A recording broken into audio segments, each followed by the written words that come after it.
And then we were just, the meditation wasn't going to be about that, but whatever. They all went into their suits, and I suddenly had, I saw these two little girls running. And what we had done previously in this meditation, we had built a bridge between this world and the world of tomorrow to a peaceful place. And that was our idea of getting the soldiers over the bridge. We actually erected a bridge form, thought form, so that it could be used. And still with that, what happened was my teachers used the bridge to show me something else. And they showed me the two little girls running. Oh, no, my God, they were so terrified. They were running, and they come up to the bridge because something was chasing after them, something dark and red and horrible. And they were running, and then they touched the midpoint of the bridge and they vanished in gold. And this thing, whatever it was, stopped short. It kept bashing and bashing at this door. It couldn't get beyond the door. It couldn't go any further. And my teacher said, "What is it, Dodie? What is it that's followed them?" And I said, "Fear." He said, "Yes." He said, "Now go tell that mum." So I had to rearrange it. But by that time she knew me and she got it. They were safe. There was no fear where they are. And I took that lesson to be one of the biggest lessons of my life. Because that's what I said earlier.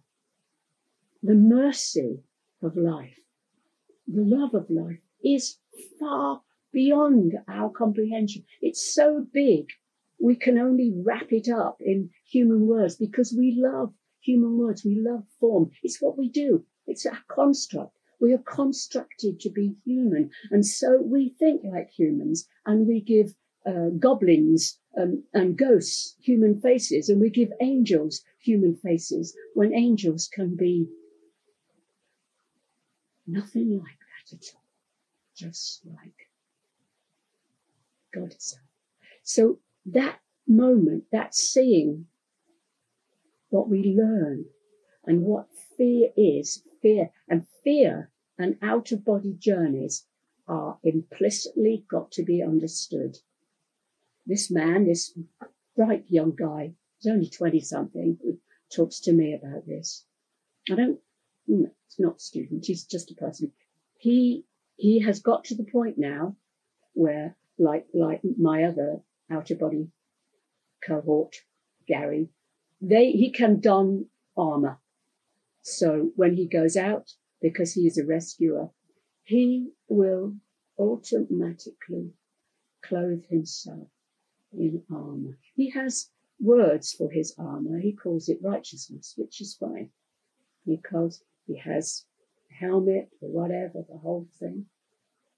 And he goes into very, very, very dark places.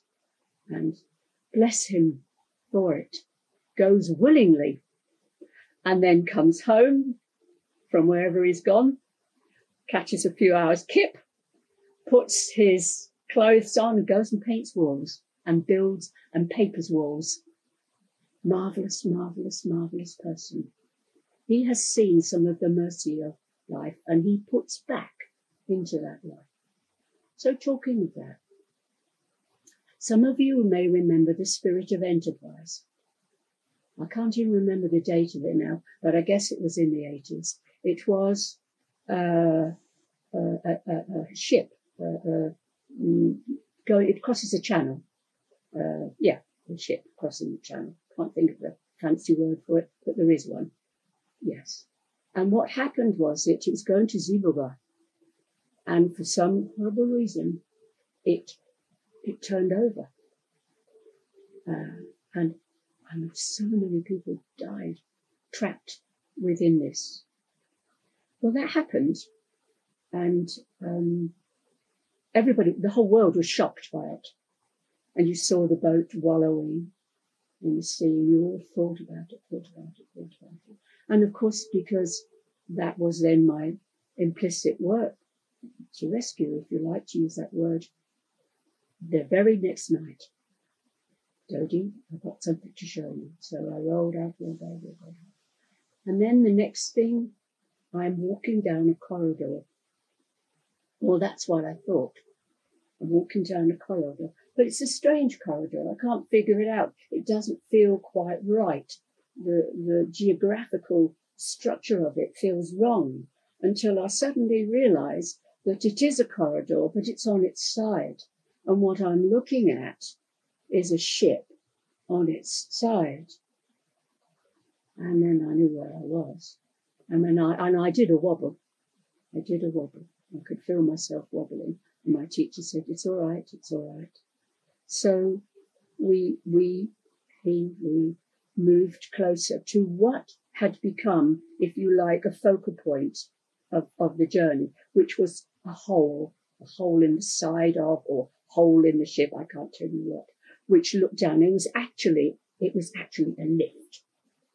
But because it was the way the boat was, it looked like a bloody great hole. And I was to stand on one side of this hole, this mine shaft, this terrible thing. And my teacher still behind me, never in front. I don't know why.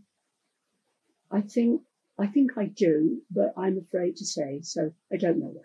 Anyway, and I could hear sounds coming up through terrible sounds, crying, grief. And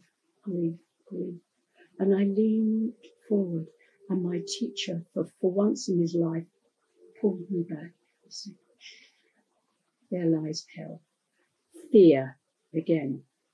What a rescuer does, I think. And I know out there in this world, I know because I've got fabulous buddies, Circle of Feathers, all these Ingrid, all of these people are so damn brave.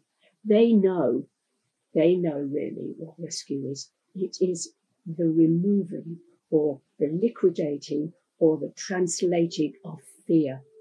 It is a reduction, like those little girls. They knew where to go. They knew where to go. They knew where to go. They knew the bridge. They knew where they had to go. And that fear could not follow them. Fear can't go where love is. It's not possible. So, Spiritual Free Enterprise, all sorts of things we did that night. And some of it, to be honest, I can't remember and I wouldn't want to. I think that's the thing also. Don't forget that dreams are photographs, or rather postcards. They're not what happened. They are what you bring back from the dream. Even the everyday dreams, which you wake up and think, oh, that's damn weird. What was I doing there? Or whatever. That was just the substance, or the little English bit, the little bit you could get in your ear and make into some kind of sense. The real stuff was there within a time walk and with a space that you can't give it words. Like the time, out of body, strolling along a road, lovely road, just a road. And coming up towards on my left was this guy, Negro. And he was blind.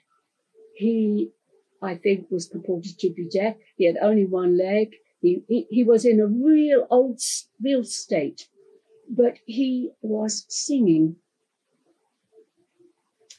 And I said to him, how can you sing? How can you be this way with what you have?